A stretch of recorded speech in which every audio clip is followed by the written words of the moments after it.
Hi, everyone. Welcome to the 14th episode in the ongoing series here on Farm Chatter, Spanish Jewry through the ages.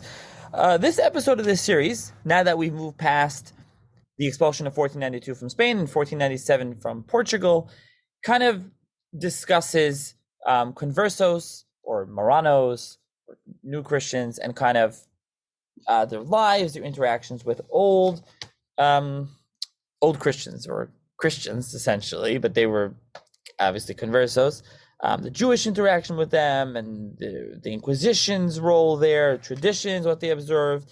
And then we did discuss a little bit about the quote unquote Spanish-Portugese community, when they return to Judaism.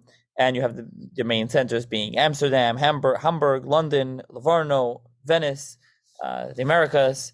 So we did discuss some of that as well towards the end of the episode. Unfortunately, I don't have a specific episode in this series dedicated to that kind of community specifically. For those interested in learning more, first of all, I think it's recommended here too, but Professor Miriam Bodine's book, Hebrews of the Portuguese Nation, it'll be in the show's notes, Conversos and Community in Early Modern Amsterdam. And that's just one book. There's a lot written on this, a lot been done. And really, they should get their own series and not be here. But we discussed it a little bit here. And also, some of the things that you'll hear on this episode about conversos, again, just calling them conversos, you will have heard in previous episodes, so it won't be new, or it will be a new take on things. So it kind of fits in here. And that's the plan. That's the plan. That is this episode. Going forward, after this, you'll hear some other episodes about Sephardic responsa throughout the world, so different rabbanim, different places, and writing shalos v'tshuvos, and kind of a little bit like, I don't know if it's Sephardic diaspora, it's kind of the word a little bit. I don't know if that's totally accurate. And then there'll be some about the South American Inquisition, Lima Inquisition, some more about the Atlantic, and then kind of as we finish out the series, some other things about Spain. As always, I would like to thank the corporate sponsor of this series, Gluck Plumbing. So for all your service needs, big or small in New Jersey, with a full service division from boiler changeouts, main sewer line snakeouts, cameraing main lines to a simple faucet leak, Gluck Plumbing Service Division has you covered. Give them a call, 732-523-1836, extension 1. Again, 732-523-1836, extension 1. And if anyone has any feedback on the series, please email me, farmchat@gmail.com. If you have any guest suggestions in general, but even on this series, probably not really doing much more, but if you do, feel free to email me. Working on some new things, which to be determined, but to be announced, more like it, actually, more TBA than TBD. If you'd like to sponsor an episode in this series, an episode on the podcast, that's $360. You can email me, farmchat@gmail.com. You can check out the link in the show's notes via PayPal. You can Zelle, Chase QuickPay, farmchat@gmail.com, or as well as any amount at all is I appreciate. Also, you can subscribe and to the podcast wherever you listen, Apple, Spotify, Google, 24/6, etc. And if you can rate and review on Apple, I very much appreciate those of you have done. Rate on Spotify as well, but review on Apple. And enjoy this episode number 14 in the series. Hi, everyone. Welcome to another edition of the Farm Chatter podcast, another episode in the ongoing series in the Jews of Spain. And on this episode of the podcast, I'm going to be joined by Professor David Graizbord, who is Shirley Kirsten Professor of Judaic Studies at the University of Arizona. And we will be discussing converso, or New Christian, Crypto Jew, marrano, all the various terms regarding them, and as well as a little bit the Spanish-Portugese nation, as so to speak. So thank you, Professor Graizbord, for joining me. Thank you for having me. So want to tell the listeners a little bit about yourself and your background. Well, I'm trained as a historian. My area specialty is the history of early modern Jews, that is to say, Jews who lived between, let's say, the late 1300s and the French Revolution, 1780s, 1790s. Within that, I look at questions of identity. This is so much so that my second book, transferred some of the questions that I had asked in the first part of my career to Sephardi Jews in the West and new Christians, transferred these questions to young American Jews who identify as pro-Israel. So this second book is called The New Zionists, Young American Jews, Jewish National Identity, and Israel. Right now I'm on sabbatical in Israel, and this is where I co-direct a research group on New Christian and New Jewish discourses of identity at the Israel Institute of Advanced Studies. This is at the Givat Ram campus of Hebrew University. Okay, and your first book you didn't mention is Souls in Dispute, Converso Identities in Iberia and the Jewish Diaspora, 1580 to 1700. So more in line with the time period that we'll be discussing here on this episode. So that's your first book, and this is, as you mentioned, what you were more interested in earlier. How did you originally get interested in this kind of topic, and especially as it pertains to conversos? Yeah. I think for very long, even before I entered graduate school, I was very interested in how people are affected by deeply authoritarian, coercive forces, institutions, people, etc. And so I found the Holy Office, the Inquisition in Spain and Portugal, to be a fascinating subject. Because I was reared in Mexico City, I already was a Spanish speaker and reader, and so for me the documents were relatively accessible. So I started there, and then I found that not my interest, but really the documents led me more toward the what's known as the Western Sephardi diaspora. In other words, places where new Christians settled and in some cases became Jews outside of the Iberian Peninsula. Yeah, which is what I mentioned earlier. We'll try to get to a little bit, as you know, like I said, Western Sephardi diaspora or the Spanish-Portugese nation. Nassau. We'll get to discussing them a little bit. So let's talk about converso. To start off, there'll be other episodes in this series that discuss this, or perhaps this will be aired before those, will be after this. But just to discuss here, so they're kind of, let's start with the terminology for a second. Converso, New Christian, Crypto Jew, Marrano. What people are most familiar with, but something that's kind of not really used so much anymore. What's the difference in the terminology? What do they mean exactly? Right. A good question. I would say that the preferred terms in English language are marranos and conversos. Now the first term, marranos, was preferred, I would say, as late as the 1970s. The second term, conversos, has tended to dominate the scholarship since, I would say, the late 80s or 90s. I really don't like either one of those terms. The term marranos is pejorative. It means swine. Some alternative etymologies have been proffered, but I really don't think that they mean very much. I mean, even if they're accurate, because in everyday usage, marrano meant swine to those who heard the word in Iberia. The word marrano also connotes crypto Jew, which is problematic because not every person who descended from a Jew in Spain and Portugal before modernity was anything we might recognize as secretly Jewish.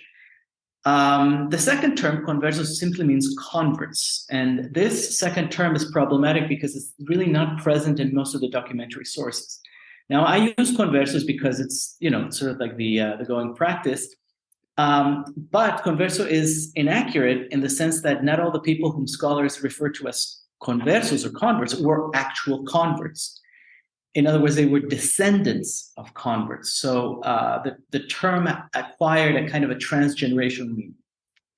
In the documentary sources, though, you do find terms like judeo-converso in Spanish or judeo-converso in Portuguese. That simply means Judeo-convert. You also find the term new Christian. Now, new Christian could apply and did apply both to converts, people who were Jews and then became Christians, and people who descended from converts.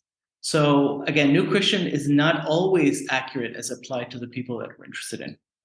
Let's leave aside that both terms were pejorative. I mean, anytime you say that somebody is a new Christian, no matter what his or her behavior is like, you're saying, well, this is not an unproblematic Christian. I preferred judeo-converso and new Christian because they're less noxious than marrano. I mean, I liken this to a choice between, let's say, gay and, forgive me, faggot. A faggot is awful. is an insult. So was gay, so was queer, for example. But it has a much lesser venomous quality than the alternative. So now, crypto Jew is a label that's based on individuals' real or alleged behavior. Suffice it to say that not all new Christians were crypto Jews, whatever that meant. And by the same token, not all crypto Jews were new Christians. There were some people who were accused of being crypto Jews and who admitted that they were so-called crypto Jews who called themselves old Christians. In other words, they denied that they were the descendants of Jews. So to be brief, to equate the terms converso and crypto Jew is a very simple but very prevalent mistake. Is there any term that I should address other than the, let's see, you talked about crypto Jews, new Christians, conversos, marranos. Conversos is up there, but it's not very commonly used. Yeah. Okay. I mean, so I guess we'll use converso like you do in your title of your book, just because that's like you said, that's what's going. I mean, that's what we're using on the series, even though, as you say, there's kind of pros and cons to all these words. So it's just now in general for definition's sake. So how do we define what a converso was or is? I guess that kind of, let me clarify kind of what I mean. I mean, people are familiar again with the term marrano, to use that term, and people are, it seems like people. I don't know if this is because of like popular historical fiction or whatever. Like everybody, all of these people were, they had a shul in the basement and they were lighting Shabbos candles Friday night. We can get into that kind of more into those myths, but just in general, how do we define what a converso and generally what they really were, what that means more than just like the words itself? Right. Well, parenthetically, let me start by saying that whatever these people had in their basement, they certainly didn't call it a shul. But anyway. The word conversos, as I said before, refers to people who were either actual converts to Iberian Christianity, or who were the descendants of converts. So it's a bit of a misnomer, right? Now, until the 1980s, to answer your question more directly, there was something of a sterile debate between scholars as to the identity of these subjects, right? Some scholars, like Chaim Beinart of Hebrew University, treated conversos more or less categorically as Christians in name only. Israel Reba had a slightly more, let's say, nuanced position. According to him, conversos were latent or potential Jews. According to others, like Antonio José Saraiva and his backer Herman Solomon and the Prime Minister's father, Benzion Netanyahu, treated conversos as genuine Christians against whom others, people who were anti-Jewish, perpetrated a kind of giant and fraudulent campaign of defamation and persecution.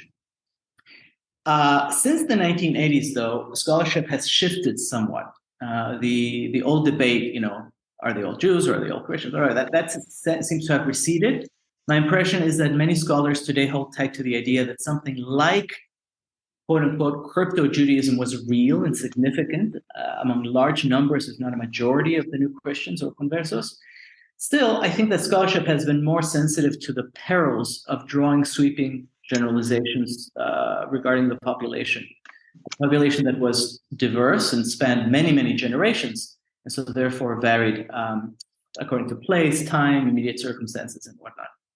Nowadays, I think there's a growing position, if not a consensus, that new Christians comprise an ethnic minority.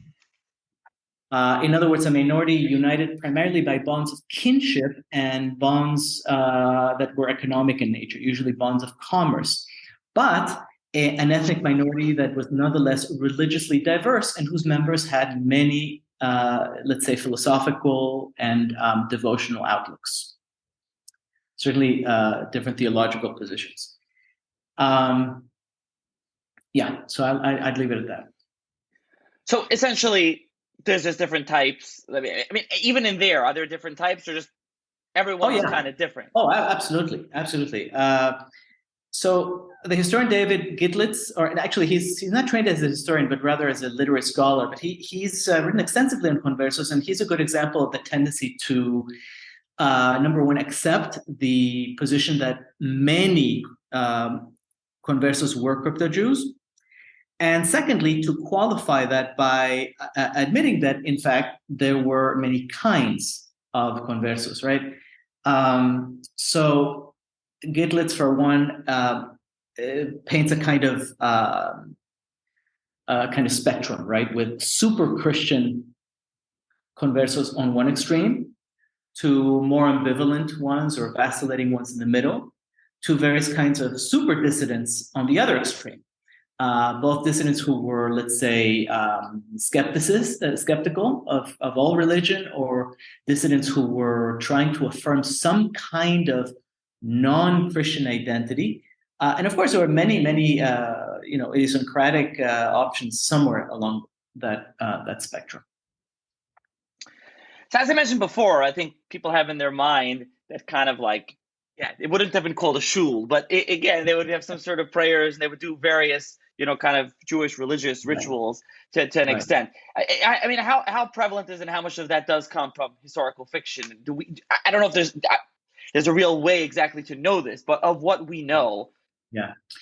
I think historical fiction and certain works that were written, let's say, in the late 19th century and before the second half of the 20th century, have played a role in public perceptions, no doubt. A lot of English-speaking readers I know absorb a lot of their information about conversos from the works of Cecil Roth.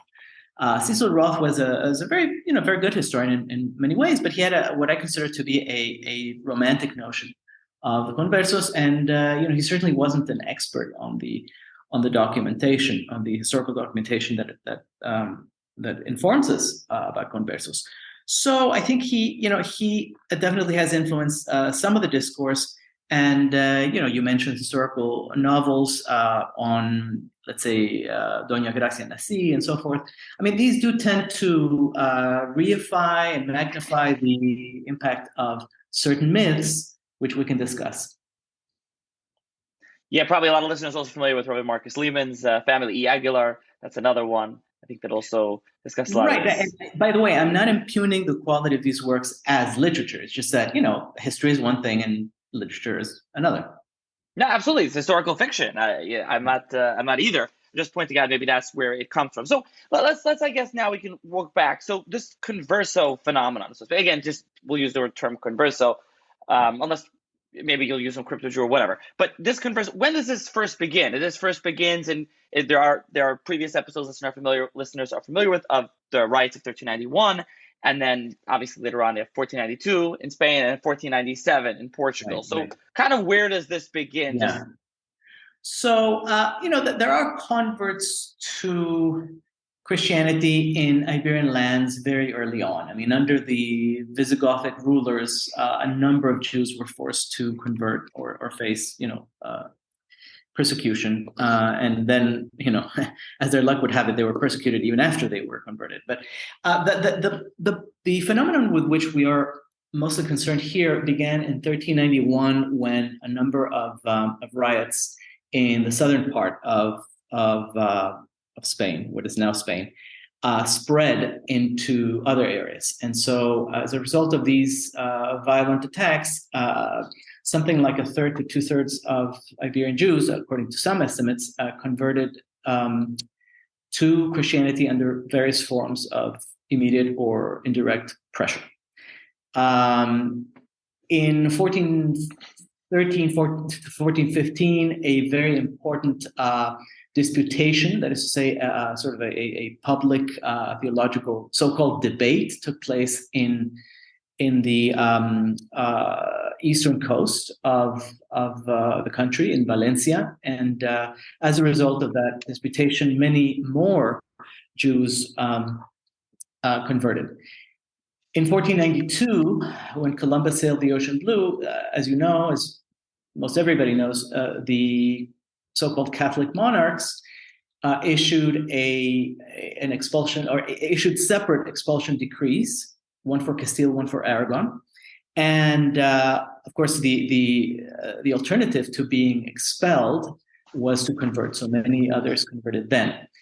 In 1496 to 1497, the King of Portugal fell under Spanish pressure to convert, or excuse me, to expel his own Jews, who by then included many refugees from Castile and Aragon.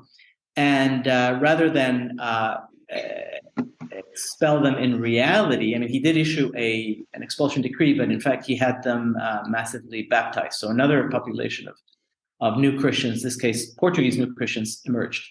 And then in 1498, the King of Navarre decided to issue his own expulsion decree. So I imagine it is known that some Jews converted rather than leave at that time. Navarre was a separate kingdom in, I think, the northeast. Is it in Correct, the northeast correct. of Spain? Yes, eventually was swallowed up by the Crown of Aragon. But today, there are people who are, distinctively Navarrese as opposed to, let's say, Catalonian or what have you. Yeah.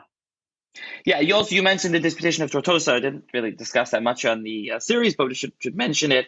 I think that was Joshua Halorki, Hieronymo de Santa Fe on the Christian side. I think the Jewish side, Yosef Albo, the Ikrim, and Prophet Duran, some others. So that's one of the famous disputations that happened in Spain. And there were obviously the Ramban's disputation centuries earlier is famous as well. But there are some famous disputations. So that's a famous one, as you mentioned. So I mean, how, as you say, kind of these progressive forced conversions and others, non-forced conversion, but a lot of forced conversion going on, that kind of adds and it kind of swells the ranks of the conversos and then their descendants. So I guess we have less in the beginning and then it gradually gets more and more and more. Right. I think that's fair to say, although, number one, I'm not a demographer, but even if I were, the records are very, very limited. So we have, for example, for certain localities, we have tax records, which usually count households. We have urban records, which tend to be more accurate than rural records, because in the rural areas, people just come and go, and it's hard to keep track of. So there's I think a steady, if not absolutely smooth graph to be drawn upwards, but in terms of conversions and expulsions, but it's very hard to talk about absolute numbers. Right. Okay. And now a lot of them, just to make one point, to emphasize one point, is a lot of these were in Spain and then a lot in Portugal. And the ones in Portugal in 1497 were a lot of Jews that had left Spain and gone into Portugal. I think you kind of have this in Navarre also in 1498. So they become those they're like Portuguese, as they end up being called Spanish-Portugese, and we'll get to them at the end. We discuss the Nassau and the Western diaspora, as you mentioned. But they're kind of Spanish, but Portuguese. They're kind of both, almost. Of course, there were the native Portuguese Jews. They remained, for the most part, as new Christians. And so too did the original generation of exiles from Spain who became Christians in Portugal. And as far as I can tell, and I may not be the best authority on this, but as far as I can tell, they more or less the two groups blended into each other.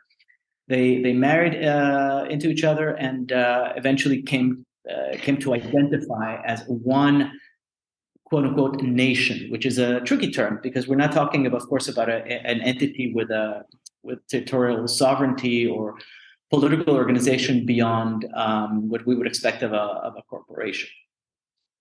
Right. It's essentially some kind of corporation. I guess that's the best way to term it, even though they call themselves a nation. Yeah, true. It's in the early modern period, nations were both considered to be groups of individuals who came from the same locality, or I should say, or people who comprise a sort of commercial consortium, regardless of their origin.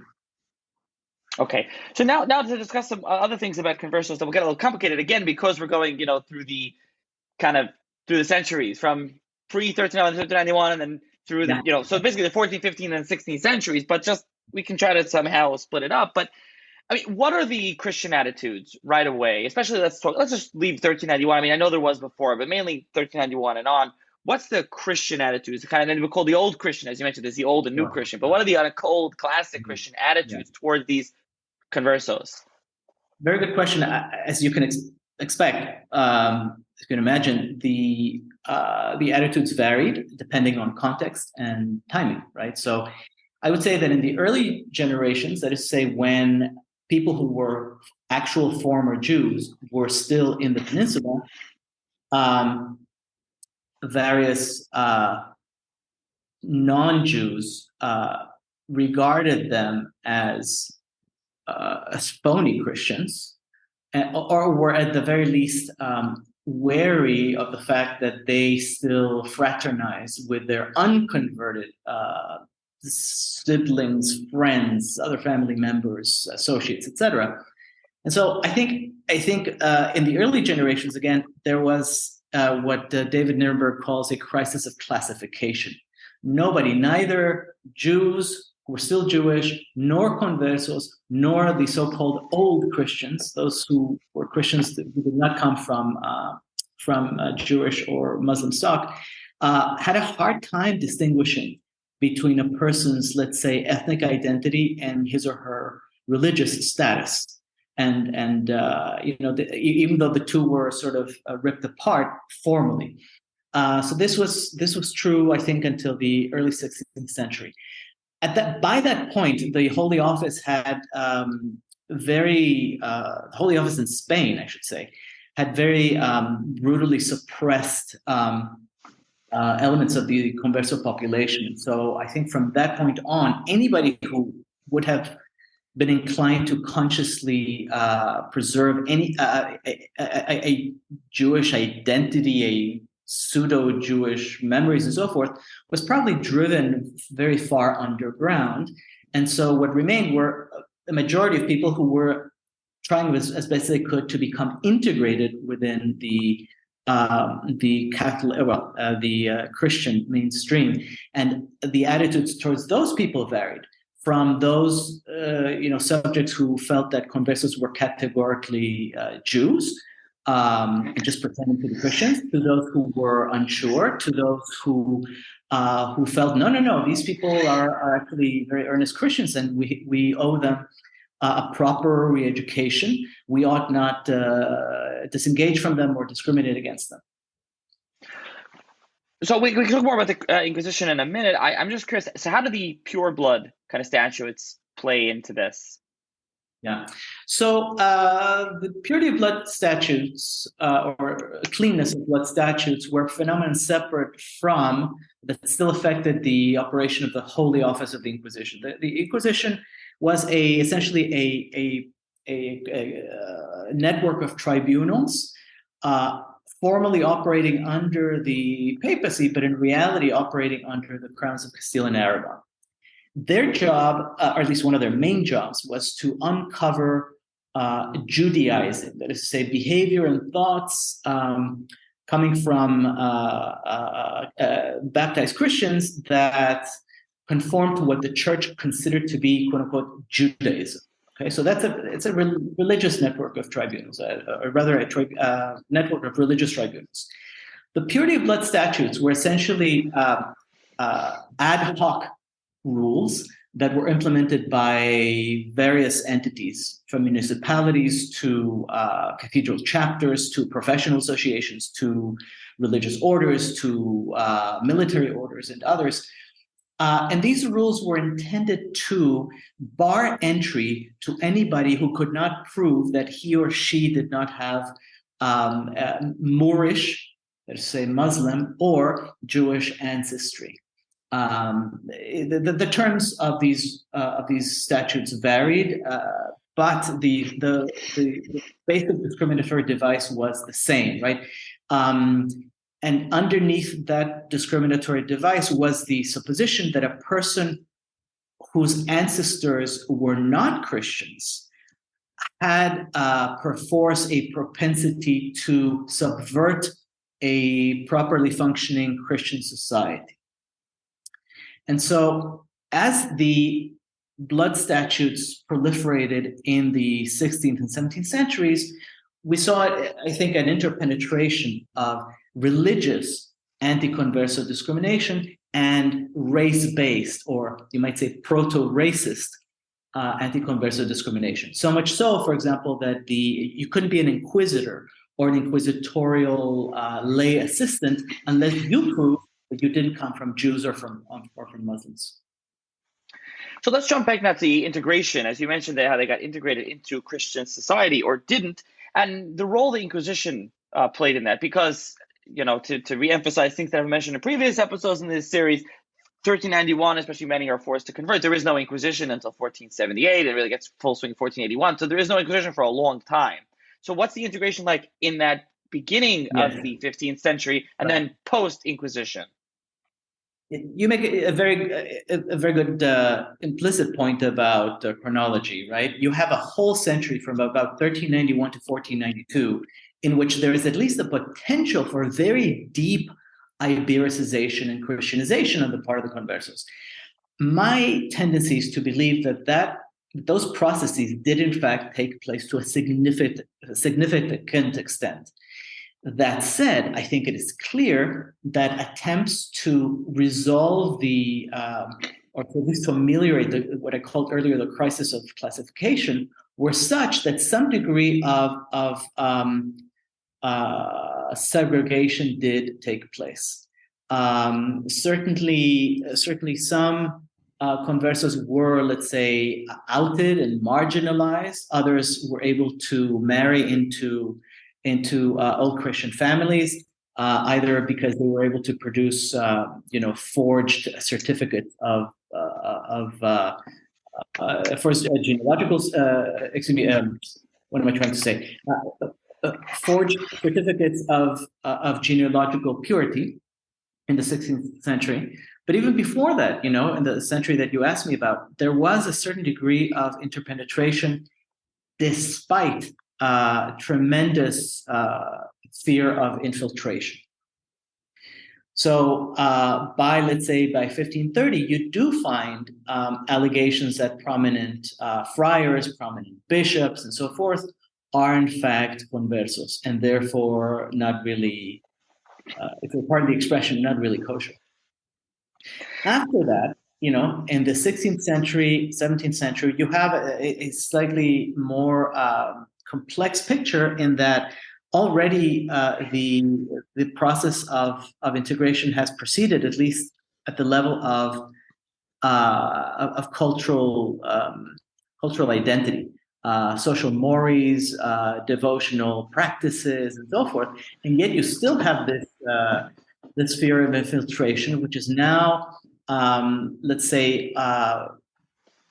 artificially promoted via the Holy Office and via the purity statutes.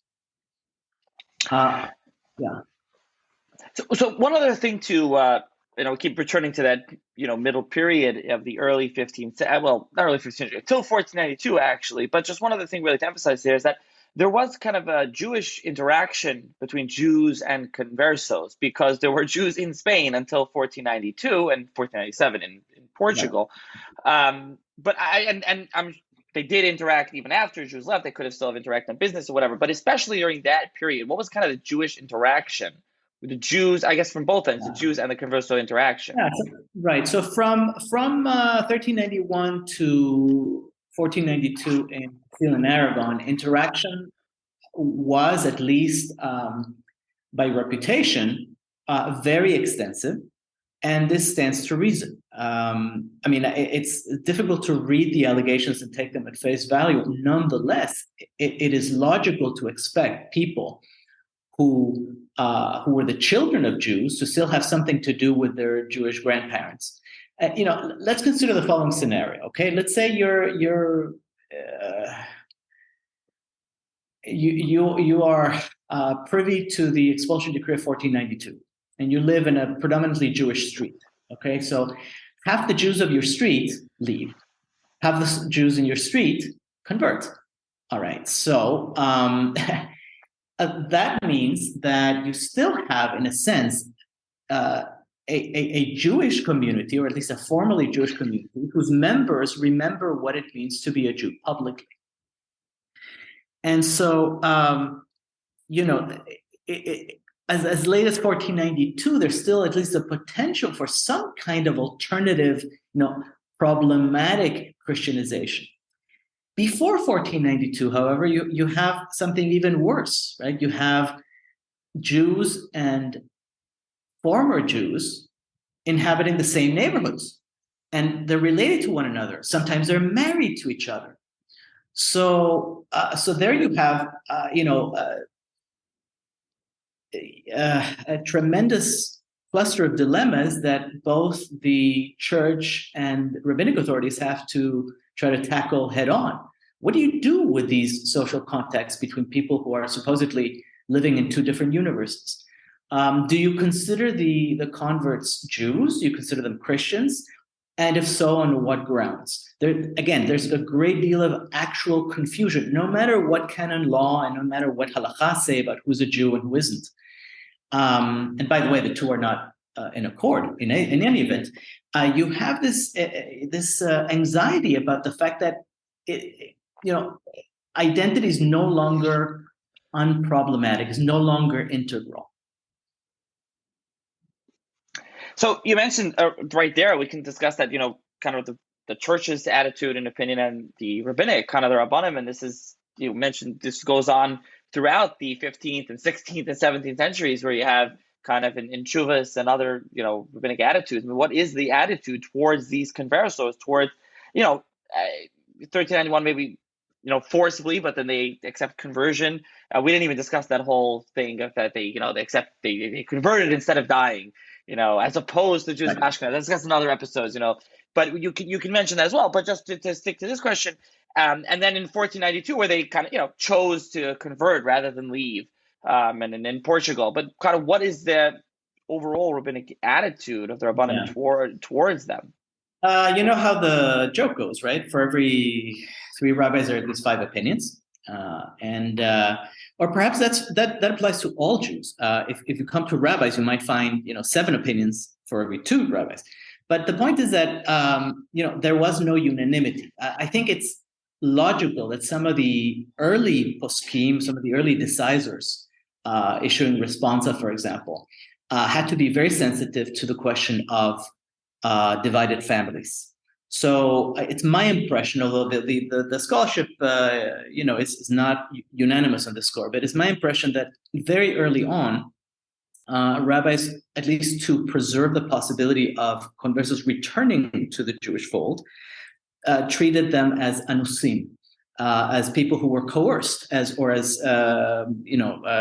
shenishbu, as infants whose social identity is really none of their doing. It's really more a question of circumstance. And then of course, if an aguna, a chain woman, were to reach, let's say, North Africa, and a local rabbi had to decide on her fate, how to allow her to survive, then such a person might also, that is to say, the rabbi might also be inclined to consider such a person, the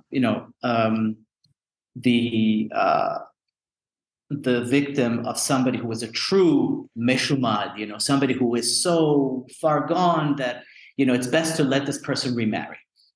As we get toward the 16th century and evidence mounts that that at least a healthy number of the conversos are trying to become Christians and are not relating to their Jewish background or their family's Jewish background, I think there's a tendency on the part of the poskim to treat them as meshumadim or as goyim gumurim. Now, I want to stress again that there's no unanimity on this. The scholars, are looking at very different responsa from different periods, and it's hard to interpret them, with a single voice. Even the poskim tried to, as you can imagine, these were practical people. They were trying to offer sufficient flexibility such that their colleagues could render practical judgment in very complex situations. So you look at a tshuva, and it's not black or white. It actually, leaves a lot of gray areas. Yeah, there's a lot of tshuvas from the time period. I think about a good. I heard recently a podcast, Rabbi Dr. David Katz. I think Ramosha Al-Shaker. I think he has tshuvas on Iguna in this. Not recalling the time, and he was talking about this. I know there was a lot of Rabbanim at this period, and a lot of the famous responds, a lot of tshuvas that we have today for Rabbanim at this period were of either those who left Spain in 1492 or descendants of those. So there was a lot of those all over in North Africa, in Salonika, in Greece, in Egypt. They were in Israel. They were all over. Precisely. Some of them had even been conversos, like Duran, right? Fiat Duran. So so a lot has to do with the deciding rabbi himself. Yeah, and the Rivash. You have the Rivash as well. Bishop Sheshet, who moves to North Africa. He is another one in the post 1391. So absolutely. Yeah. You mentioned the church. What is kind of the church's opinion here of them? Well, the church has, of course, its own official position, which is at least theoretically determined in Rome, right? That a baptized person is a Christian in good standing. I hasten to add, a person who is baptized without coercion. Now, the papacy, for various reasons, accepted the original conversions from 1391 as, quote, not entirely forced, if you'll pardon the bureaucratese, and therefore, in a sense, normalized the status of the canonical status of conversos. But of course, there's always a gap between the ideal and the real. So on the ground, how did Spanish clerics and friars treat the conversos? Well, that depended, right, on whom they were facing, whether they were facing people who were trying to enter the priesthood or the religious orders, or simply writing or speaking in general about this vast population of urban descendants of Jews. The attitudes varied according to those factors. Okay, so I think we've mentioned the Inquisition a fair bit, but so kind of what kind of role does Inquisition play in their lives, in these kind of converso new Christian lives? Is this like the number one thing they're always worried about, that someone's gonna snitch on them, Inquisition gonna come down on them? What role does it play? Look, according to some scholars, a majority of conversos in the 16th century or so were directly affected, personally affected by inquisitorial persecution. Others say, no, it was only a minority who were actually put under any kind of investigation. So even on that basic question, there is a lack of unanimity. Now, having said that, I think that therefore we have to speak of the cultural imprint of the Inquisition rather than its actual, let's say, reach as a functioning cluster of tribunals. What do I mean by that? The Inquisition, given the limitations of an early modern institution, was still very effective, I think, in publicizing its conception of heterodoxy and orthodoxy in the early modern centuries. And with regard to quote unquote Jews and conversos, it did a particularly good job of teaching ordinary, at least urban dwellers, what the church considered to be quote unquote Jewish, right? And the Inquisition did this via the publication of what the name is edicts of faith, namely like laundry lists of things that ordinary Christians were supposed to declare about each other, about their neighbors, that they or their neighbors supposedly did or thought in secret. Another device for inculcating this, what one scholar, Bartolomé Benassar, called the pedagogy of fear, was the publication of autos de fe.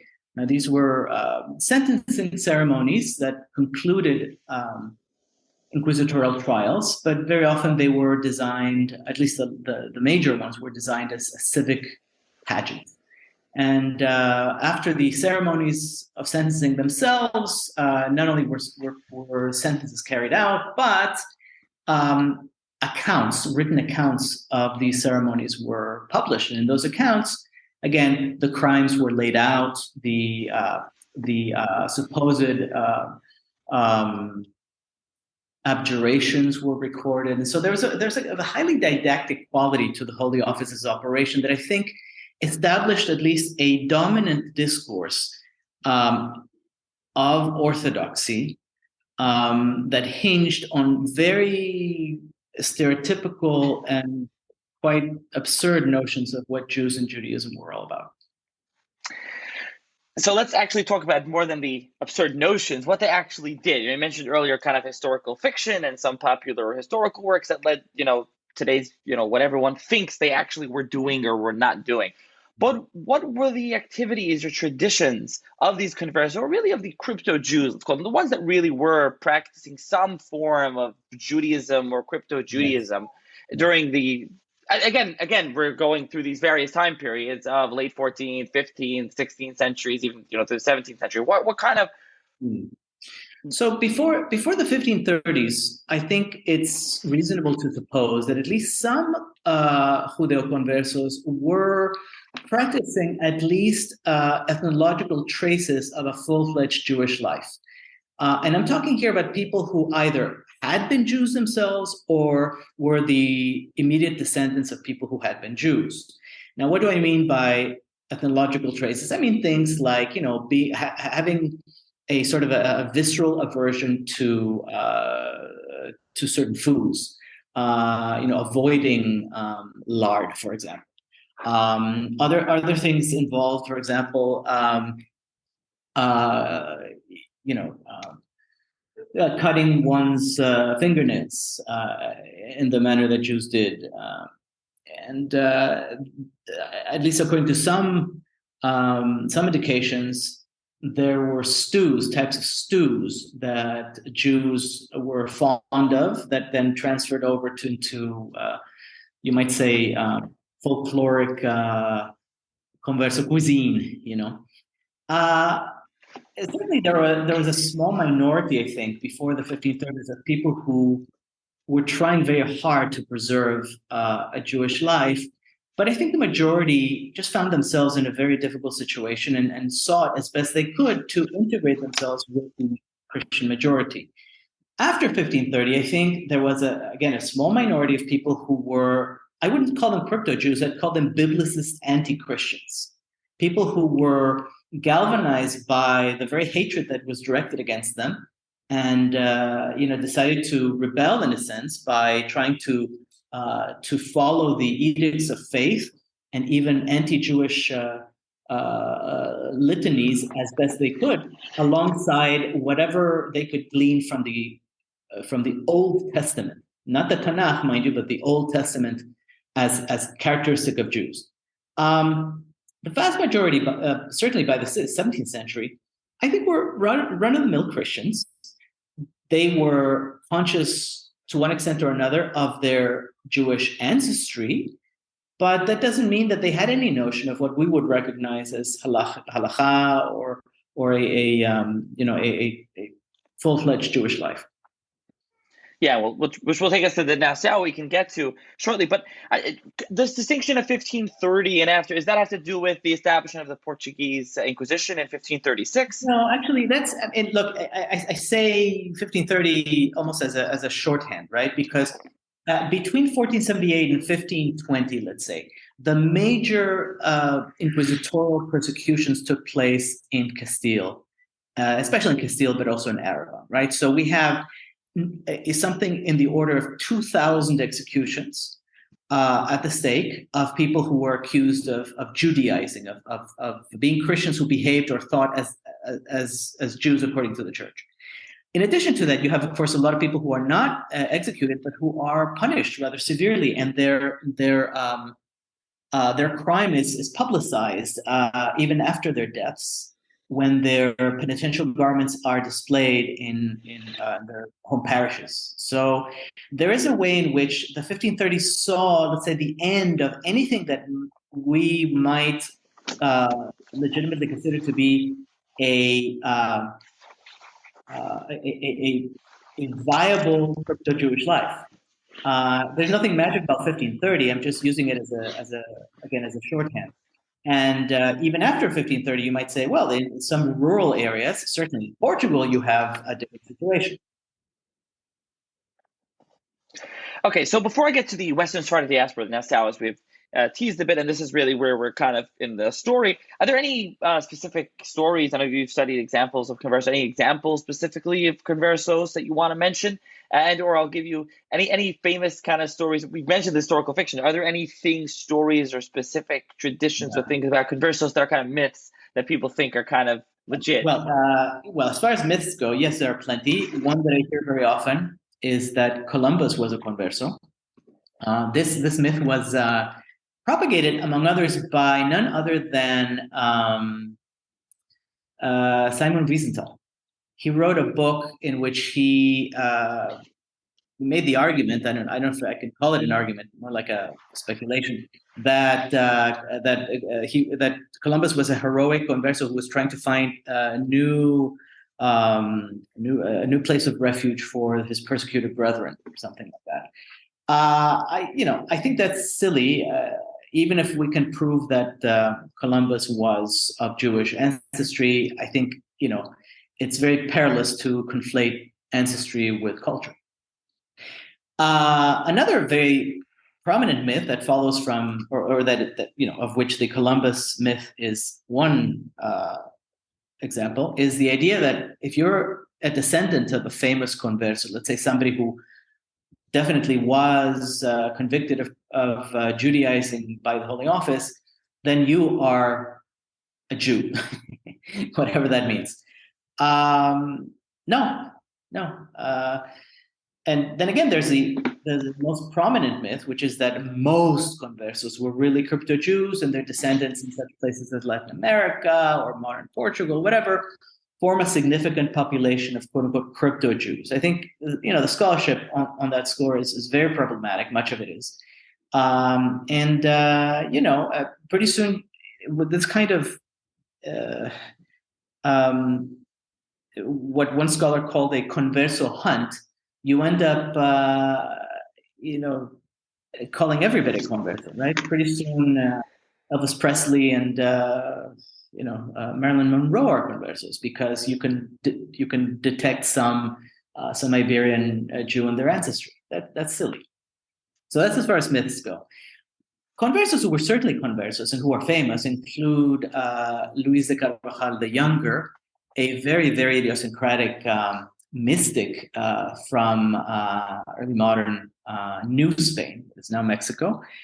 He was tried and convicted of crypto-Judaism, which I think was very, very earnest. I mean, it had very little to do with what you and I might recognize as Hayei HaTorah, but nevertheless was an attempt on his part to found his, or to integrate his ethnic ancestry with some kind of transcendent theology that would, quote unquote, save him and his people, his fellow conversos. So I think now we should move on to the Western side of the diaspora, the Nassau, the Spanish-Portugese, especially because something that you've mentioned here a bit is like that what the conversos were practicing was kind of, they were reading the Old Testament or whatever kind of traditions they would have passed down, but they were not used to what, like you called chayat. They weren't used to rabbinic Judaism, today's kind of Judaism. And this is going to really rear its head, I guess, Oriol de Casta and things in Amsterdam, which we can get to. But what kind of happens? I know Professor Miriam Bodian has wrote extensively on this, and others. Her book, I'll mention already here, an excellent book, Hebrews of the Portuguese Nation. But there are other books on this as well. What kind of happens? The Spanish-Portuguese, I've called it a bunch of times, the Nassau, the Western side of diaspora. What happens? When do they begin to leave the Iberian Peninsula, we'll call it, mainly Portugal? When do they become kind of back to Judaism? Sure. So this allows me to pick up a thread that you put down very wisely earlier that I simply did not pick up, and that is that in 1536 the Portuguese crown establishes its own holy office on the model of the Spanish holy office. For reasons that don't need to distract us right now, this holy office becomes extremely rapacious and persecutes Portuguese descendants of Jews with great efficiency, bureaucratic efficiency. And so at least the prominent members of this group, this persecuted group, lobby for an amelioration of the persecution. Eventually, the King of Spain takes over the Portuguese crown in 1580. And with that, the Portuguese conversos have a golden opportunity to immigrate to Spain, where there's still an Inquisition, but it's no longer in its period of let's say, of greatest efficiency and greatest attention vis-a-vis the conversos. Secondly, through a series of generous bribes, the Portuguese conversos are able to secure at least temporary pardons for offenses against the Christian faith committed in Portugal. Now, eventually, the entry of Portuguese conversos into Spain suscitates an anti-converso resurgence. And so what to do? Well, one option is to simply leave. Now, I suspect that a majority of the conversos who left the Iberian Peninsula and immigrated to places that were not ruled by the Iberian crowns, like South America, they simply tried to blend as best they could with local Christian communities, be they Protestant or Catholic. A minority of the immigrants, however, probably for reasons of ethnic affinity and linguistic affinity and so forth, end up in the Jewish diaspora. That is to say, they settle close to or in openly Jewish communities in Italy, in North Africa, eventually in the Ottoman Empire and so forth. So they become Jews for the most part via a process of formal or informal re-education. In places where there is no existing Jewish community, like Amsterdam, the re-education, it takes place thanks to the missionary work of some enterprising rabbis, or at least people who were more knowledgeable than the exiles themselves as to what constituted a halachic way of life. In other places like Istanbul, well, the momentum, the force, the depth of local Jewish life acted as a vortex, right? And it eventually absorbed all the Iberian emigres into a pretty conventional Jewish life. Now, when do they begin leaving? I know you mentioned earlier, we mentioned the context of historical fiction, Donna Gracia, but Donna Gracia was a real person with connections to, and there was a whole network. So when do they begin leaving? Is it in the 16th century, mainly the 17th century, that they begin leaving and kind of going back to Judaism? Yes. Look, I think it's clear that there were exiles before the 16th century, people who bounced around Jewish communities as best they could and whatnot. But when you see significant numbers of conversos leave, that's the 16th century. And by that point, the shadow of the Portuguese mercantile consortium known as the Nassau is already quite long. And so it acts as a kind of bonding agent for a lot of the exiles. Regardless of their religious proclivities or their background, as religious devotees, they certainly understood themselves to form part, or at least a potential part, of this mercantile nation.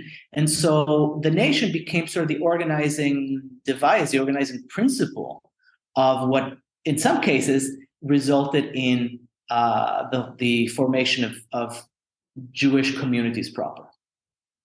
I just want to mention one more thing in the 16th century. So, one thing was it's a capital crime to reconvert, so to speak, to Judaism from Catholicism. So in some countries, this kind of led in Italy, right? In Ancona in 1553, 54, where they burned some conversos at the stake. And that's where Donna Gracia, was that an embargo on them? Was that the whole, right? Right. Get it right?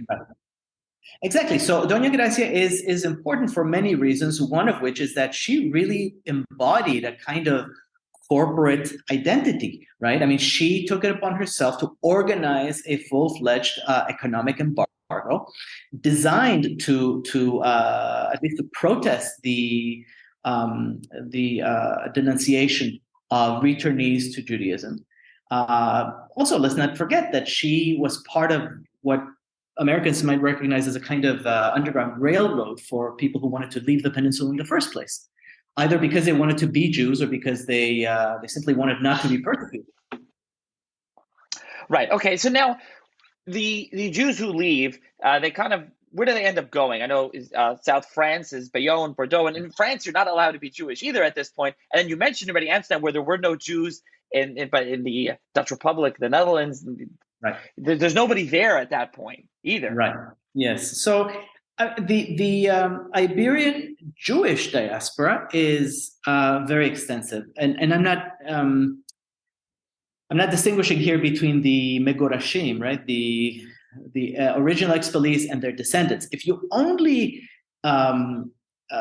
take into account the conversos who left the peninsula and became new Jews, as they often call themselves, you have to look at places like Venice, Livorno, certainly, which we already mentioned, Amsterdam, Hamburg, London, Istanbul, Izmir, Salonika, the various ports in the Maghreb in North Africa and Western North Africa, as well as Eretz Israel. I mean, now I'm not being very discriminating here. The migrations weren't all simultaneous or anything like that, but there was a great deal of mobility, so that by the early 1700s, you do have people who speak Spanish and Portuguese in places as diverse as New Amsterdam, namely New York, Jamaica, Dutch Brazil, even Nagasaki, as well as all the major entrepôts like the places I've already mentioned. Right, and you end up all over the West Indies, on the Atlantic. You end up in Suriname, which I did a podcast on previously, and they end up kind of eventually all over. It's something interesting. You mentioned the language. I speak Spanish-Portugese, and I've called them Spanish-Portuguese a bunch of times. So that's because, again, we have some are Portuguese and some came over from Spain. And then they also, like you said, they went from Portugal to Spain by the Inquisition in 1536. Yeah. So this kind of community, they come back to Judaism. What are they speaking at home, in shul? What are they writing in? Is it Spanish? Is it Portuguese? Yes. Is it Hebrew? What are they doing? Right. So certainly the first generations, the actual emigres, are speaking Portuguese and or Spanish. Now, to somebody who's not a speaker of either language, it might seem bizarre, but they're mutually intelligible. I myself speak a kind of broken Portuguese that's perfectly comprehensible to my Portuguese interlocutors when I'm in Portugal. Not so much in Brazil, I suspect. But anyway, the point is that the everyday language of the Portuguese was Portuguese. The Portuguese Nassau included Spanish speakers as well. People who had already grown up in Spain and whatnot. There was a kind of I think a basic bilingualism. Now, there were those who became educated, children of immigrants, for example, and who studied in yeshivot or some such, and did acquire at least enough Hebrew to follow the liturgy, and in some cases even to issue educated opinions on halakha. I can give you the example of Shlomo Molcho, who was born and reared as Diogo Pires in Portugal, and upon let's say, the entry of David, the Reubenite, David Haroveni, to Lisbon, had a kind of an epiphany and decided he was going to be a Jew. Somehow he made it to Salonika, and then within a couple of years had written or at least so we're told, a full-fledged Kabbalistic discourse. In other words, something that an ordinary, writer of Hebrew cannot do just like that, which parenthetically leads me to the suspicion that Shlomo Molcho, however bright and charismatic he was probably in some sense the creation of a committee, a local committee of Kabbalists. But I digress. The point is that some were able to communicate in Hebrew. The children of the exiles certainly were much more capable of doing so for obvious reasons than their forebears. Yeah, and Molcho, I'll mention, I did an episode a while back with Mati Ben Melech, and there's an excellent book on Molcho. I think Mati makes some sort of argument, if I recall reading the book, that Molcho must have been learning something. Something must have been going on in Portugal. He's pre-Inquisition, because, like you're saying, it's very funny that he leaves and he becomes Big Makubal. As far from him, it's a very interesting situation. There's something up there. He doesn't just come and 2 years later he's like the biggest Makubal. It's odd. As far as I think just parenthetically, I'm not a scholar of Molcho, of course, and I very much want to read that book by Moti. I've heard this or that excerpt from it in conferences, but I think the key to Molcho is none other than Rabbi Taitazak. I mean, this is the address. Yeah. Anyway. Yeah, and some things have been published from him recently, manuscript. Anyway, it was Big Makubal living in Salonika.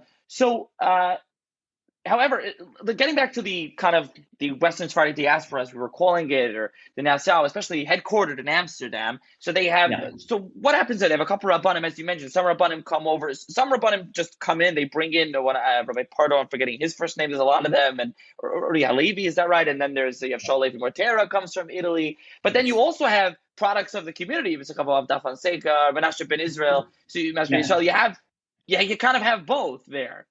Yeah, absolutely. Eventually, as is sometimes the case in Jewish history, the foreign experts come in, and then they train the locals, right? So the same was true of the teachers of the Alliance Israélite Universelle, and the locally trained actually put their own spin on the culture. So you mentioned Avda Fonseca. These trainees were certainly unique in that many of them were deeply, deeply immersed in Jewish culture, and yet they knew, in many cases, Christian culture from the inside. I mean, if not the rabbis, then certainly the Parnasim and the prominent intellectuals of the Nassau were people who were often trained in let's say, in medicine. At places like Salamanca and so on. So this gave rise to a very interesting phenomenon, albeit a minority phenomenon, of apologetics and polemics, unlike any that had previously been generated from within the Jewish framework. Perhaps there are exceptions like like Philo of Alexandria, who was very, very much a Hellenized Jew in his own way. But this was unique in that you had a whole class of intellectuals who were deeply engaged in arguing for their Judaism. You might say their inquisitorial / Western Sephardi Judaism. In languages that they knew better than Hebrew. And to be clear for listeners, I mean, there really could be a whole series done just on this community, so to speak. And it's just a brief sketch. I just want to make sure we cover it a little bit in this series, especially as it pertains to the conversos. But this is not in any way comprehensive, what we're discussing here. But another thing I mentioned earlier is important, but about Da Costa and Spinoza, but I want to pick that up. But actually right before that, we should mention, and then they establish I guess partly because of their background and their kind of where they were coming from, as opposed to standard quote unquote Jews that have been from for generations, is that they ended the Eitz Chaim Yeshiva system. They start a real educational like school system that that has been that's talked about, I think, by by I don't know if it's the Shlomo or his son, and then it's talked about. We see this in other sources by the Sifsei Chachamim, Shapsi Bas. He talks about it, and they're like wowed by it. They come to answer and they see this like this is we should copy this kind of educational system that they have going on here. No, that's a very important a cultural phenomenon, right? The rise of a kind of a new Jewish yeshiva establishment after a fashion that is in many ways a kind of adaptation of Jesuit models, and yet, of course, is deeply Jewish. It is you might say somewhat fanatical in its absorption of rabbinic outlooks, and yet retains a very strong the community's very strong identity as a unique subset of Iberian Jews, not quite the same as the Megorashim, and certainly not like the godforsaken Ashkenazim next door. So there's an interesting interpenetration of the religious identification and the racial or quasi-racial / ethnic identification that was already present, albeit in mutated form, in the Iberian Peninsula. Yeah, you mentioned the Ashkenazi community of Amsterdam, which kind of really comes post Tach V'Tat in 1648-49. I mean, before it's really mainly the Sephardi community, because by the Dutch there were no Jews there, and the Protestant Dutch eventually allow in these kind of former conversos. But I want to pick up on Da Costa and then Spinoza. Is that interesting phenomenon, as you mentioned this earlier, which is what these conversos mainly knew in Portugal and Spain. They knew kind of Old Testament, as you say, not even Tanakh. They were learning from They were reading the Old Testament to kind of know about Judaism or some traditional, some kind of classic traditions handed down that they remembered. So they kind of show up, and then it's kind of, what we know today as normative rabbinic Judaism, let's call it. And they're like, wait, what is this? This is not what we thought Judaism was, what we were returning to. Right. That's certainly true. What you're talking about is certainly true in regards to Uriel da Costa. How typical was he? According to the likes of Joseph Kaplan, Miriam Bodian, Daniel Straczynski, perhaps not very typical. And that stands to reason. One of the arguments I make in various pieces and in my first book and so on is albeit not in relation to Amsterdam, is that the search for conformity and for belonging is a very powerful motif for the people, quote unquote, of the nation, for these Iberian emigres and their immediate descendants. And so, yes, there are those who logically ask themselves, how is this possible? How can this Jewish way of life be so distinct from the Bible, from the Old Testament, number one, and number two, from what the various anti-Jewish sources were telling us in the Iberian Peninsula, right? And so, yes, there must have been some degree of, let's say, culture shock. But, if your main priority is to survive, to protect your life, your property, and your honor, most likely you're going to try to establish yourself in within a community that profiles itself as dignified, as conducive to morality and conducive to spiritual fulfillment. And that is precisely what the leaders of the nation, not Uriel da Costa, not Spinoza, but you might say their betters, quote unquote. That's what they created. Right, and Spinoza, I just mentioned there, Da Costa really grew disillusioned with this, and a famous heretic, for those that aren't familiar with him, I guess we haven't said who he was. Spinoza, another heretic, famous for the Cherem that went against him. But Spinoza, this wasn't kind of so much like Da Costa, right? It was a little kind of different. Oh, absolutely. I mean, first of all, Uriel da Costa was an actual emigre from the Iberian Peninsula. Spinoza was a child of emigres, and we're talking about two very different intellects. Spinoza had a truly robust philosophical position with which to counter the tradition that he was against. Uriel da Costa was more or less expressing his utter dismay that the Judaism he was in a sense promised in the Iberian Peninsula wasn't real. So I want to mention, just before we mention some books and reading on these subjects we've been discussing, some we might mention some that are abundant by name, but if those who are interested in reading on them, first of all, Menashe ben Israel, there's many writings of his, but in Hebrew, Nishmas Chaim is still locally kind of available, and as well as his the Conciliador. I don't know if it's really available. It's in English, maybe. I don't know how available it is, or his The Hope of Israel Mikveh Israel is still fascinating and available. And then you have, I mentioned this a couple times in the podcast. You have 3 volumes were published from Mechon Yerushalayim. Interesting. I don't know who buys them, but Kisvei Biskavov da Fonseca, V'chachmei Recife of Amsterdam. So I think from him, and I think from Moshe Di Aguilar and others. There's a lot of stuff in there. Not only from Da Fonseca that you can read, Shaul Mortera, as I mentioned earlier, give us Shaul his drashot, not in print. I don't know if it was ever redone really, but Rav Moshe Zakuto, famous Kabbalist, came actually from was a descendant, and he moved away from there, and he ended up going to Italy. Mention him as well, and others. I just wanted to throw out some things for those interested in. There's many more that I'm forgetting.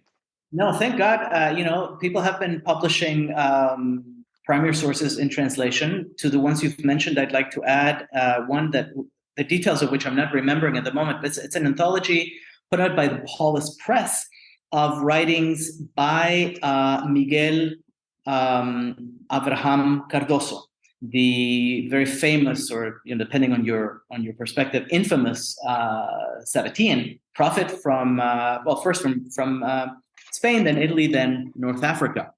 I want to also mention the imminent publication of the 5th volume of the Posen Library of Jewish Culture and Civilization. This 5th volume, called the Early Modern Era, 1500 to 1750, was edited by Joseph Kaplan, a person whose work on the Nassau is absolutely foundational. So, obviously this is about more. This tome is more than just about the conversos and their fate in Jewish communities. But you can imagine that Professor Kaplan has put together a very nice primer for primary sources. Certainly, Menashe ben Israel is it continues to be a very magnetic figure. I mean, he was the dynamo of his community in many ways.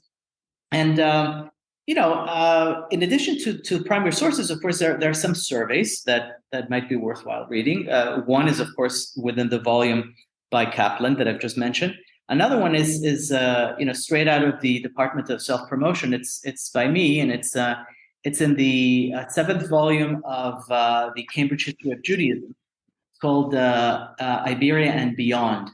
And there I try to sort of come to terms with some of the questions that you've posed here. I do it in a manner that's perhaps less colorful than I do here, but it's more organized. And by the way, I thank you for the opportunity to do this in a more or less extemporaneous fashion. So there's that, but thank goodness there's a lot in English, case studies in particular, that I would definitely recommend for people who want to sink their teeth into the material. Some are old, I don't entirely agree with them, but they're in scholarly terms very strong. There is Yerushalmi's, Yosef Chaim Yerushalmi's from Spanish Court to Italian Ghetto, on the physician and polemicist Isaac Cardoso, the brother of the Sabbatean. There is a relatively little known volume by H.P. Solomon on Fernão Álvares Melo. It's called Portrait of a New Christian. This particular publication is not by what you might call a major press in the Anglophone world, but it's well worth reading as a kind of counterpoint to Yerushalmi and others. There's, of course, another biographical treatment by Kaplan, from Christianity to Judaism, on the philosopher / polemicist Isaac Orobio de Castro. And then within more comprehensive treatments, you also have vignettes that give you a sense of, a deep sense of the identity dilemmas and experiences that conversos underwent. You mentioned already Bodian's Hebrews of the Portuguese Nation. This is a fantastic synthesis and analysis of much of the cultural problematique of the Jews, the Iberian Jews in Amsterdam. I mentioned here and there Daniel Schraczynski's book, Reluctant Cosmopolitans, which I think gets the overall drift absolutely right. And Schraczynski's is much more a standard, let's say, institutional and sociological history. It's very well researched. You very kindly mentioned my own book, which is about the French South, a very interesting sort of liminal space in which, yes, Judaism was not legal, and yet it was tolerated, so it wasn't like the Iberian Peninsula. And then there are books which touch on the culture that conditioned the lives of conversos, not just touch, mind you, but actually delve into that culture. I'm thinking particularly of François Soyer's books. It is called The Persecution of the Jews and Muslims in Portugal, and it takes matters up to 1497. His other book is called Anti-Semitic Conspiracy Theories in the Early Modern Iberian World. So there's a lot there. I mean, if you dig deeper into the academic articles, you find a lot on London by Joseph Kaplan, by our friend, the wonderful and very talented Matt Goldish, et cetera, et cetera, et cetera. And, one of my favorite scholars by far is Karsten Wilke. And most of his monographs, or many of his monographs, are in languages other than English, but his scholarly articles are still very accessible and very much on point. Okay, so I'll try to link kind of all of that. Your book, as you mentioned, title again, Souls in Dispute by Penn University Press. I'll put that in there and put all these, Professor Sawyer, I have a episode, I don't know if it'll air before or after this, I recorded with him about the Portugal, 1496, 1497, because he wrote the definitive work on that.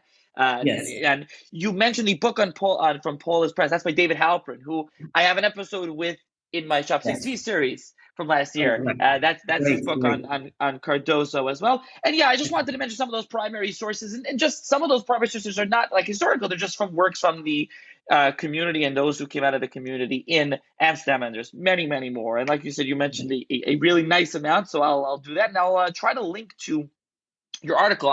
Your article that you mentioned, is that available on your academia page? The one from the Cambridge? On Academia EDU, yes, it is. Yes, absolutely. And I can, if for whatever reason it's not accessible, I can make it available to you at your request. Okay, and then people can contact me the email for that. But I'll check, and hopefully it's there. And as you mentioned, the Posen volume by Joseph Kaplan. The Posen volumes are usually expensive, but so I will just put that out there. But they are very nice. They kind of try to. I don't know if you want to explain to listeners. Can you kind of explain what they do? Like, how do they go through? They pull out little pieces from various figures throughout the centuries, right? Is that what they do? Yes, I mean, it's essentially a reader, made coherent by excellent essays from top scholars in the fields.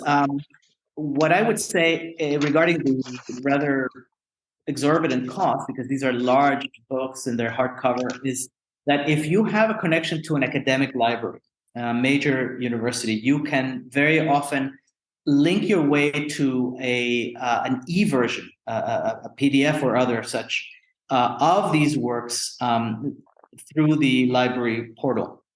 I hope I'm not divulging some dark secret that nobody wants ordinary consumers to know about. But this is something that we all have to contend with, right? The awful cost of books.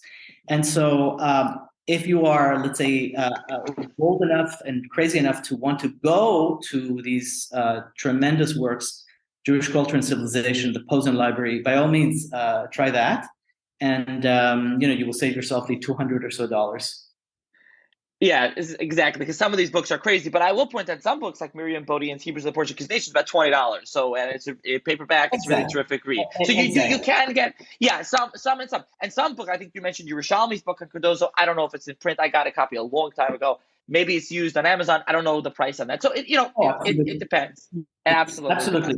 Certainly, the book by Yerushalmi is not in print, but it's available in used editions. And the one by Solomon as well. That may be more expensive, but it's well worth it. I mean, as I said, I don't always agree with these scholars, but they are they're the shoulders of giants on which I rest. So. Okay, it sounds great. So hopefully this was again, especially regarding the Conversos. I've had other episodes in this series, but especially on the Nassau, the Western Sephardic diaspora. This is just the tip of the iceberg. Maybe we'll do another series, continue this one at one point. I just wanted to make sure I covered them somewhat in this series. And for listeners that want to know, if you want to know more, email me, let me know. But to me, they're very fascinating. But it's just too much to make this series absolutely out of hand if it's not already. So thank you, Professor Grace. You have that. Oh, my pleasure. You have at least 3,000 years to cover. So, we got to get on it. Perfect. All right. Thank you, Professor Graizbord, for joining me. My pleasure indeed. Take care.